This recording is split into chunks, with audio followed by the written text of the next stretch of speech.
તો હેલો વિદ્યાર્થી મિત્રો, ગુજરાત પોલીસને લઈને ખાસ કરીને અત્યારે ન્યૂઝ છે તમારા માટે અને ખુશખબરીની વાત છે. જે લોકોને ફોર્મ નહોતા ભરવાના અને ખાસ કરીને એક્ઝામ આપી હતી, જેમાં કે 10 અને 12માની એક્ઝામ તેનું રિઝલ્ટ આવવાનું બાકી હતું કે કોલેજનું, અને તેની ઉંમર પણ ઘટી હતી, તે લોકોને ખાસ કરીને ફોર્મ ભરવાનું છે. તેનો તારીખ જાહેર થઈ ગઈ છે.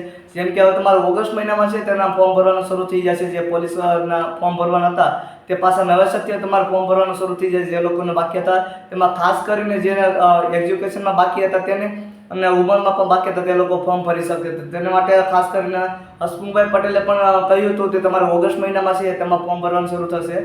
તો અત્યારે વાત કરવામાં આવે તો તેની નોટિફિકેશન ક્યારે આવશે, તો નોટિફિકેશન તમારે છે અત્યારે તો આ મહિનાની એન્ડમાં તમારે નોટિફિકેશન છે તે આવી જશે. અને આપણી ચેનલ છે તેમાં પણ વિડીયો પણ આવી જશે તમારે ફોર્મ ભરવાનો. એટલે ખાસ કરીને ચેનલને સબસ્ક્રાઈબ રાખજો અને નોટિફિકેશન છે તે ઓન રાખજો. તેમાં વધારે વાત કરવામાં આવે તો તમારે ઓગસ્ટ મહિનામાં છે તમારે ઓગસ્ટ મહિનાના બીજા અઠવાડિયેથી તમારે ફોર્મ ભરવાનું શરૂ થઈ જશે ગુજરાત પોલીસના.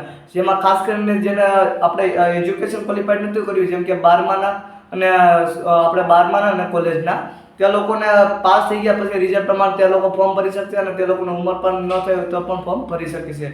તે રીતે બધી છે. ખાસ કરીને ડોક્યુમેન્ટનો પણ વિડીયો નવો છે આવી જશે. તેનો કઈ રીતે તમારે ફોર્મ ભરવા માટે ડોક્યુમેન્ટ લઈ જવું તેનો પણ એક વિડીયો બનાવી નાખી. તો વિડીયો પસંદ આવતો વિડીયો લાઈક કરજો, ચેનલને સબસ્ક્રાઈબ કરજો અને તમારા મિત્રોને શેર કરજો. અને આવી જ માહિતી માટે ચેનલને ખાસ કરીને સબસ્ક્રાઈબ કરજો. મળી છે બીજા વિડીયોમાં.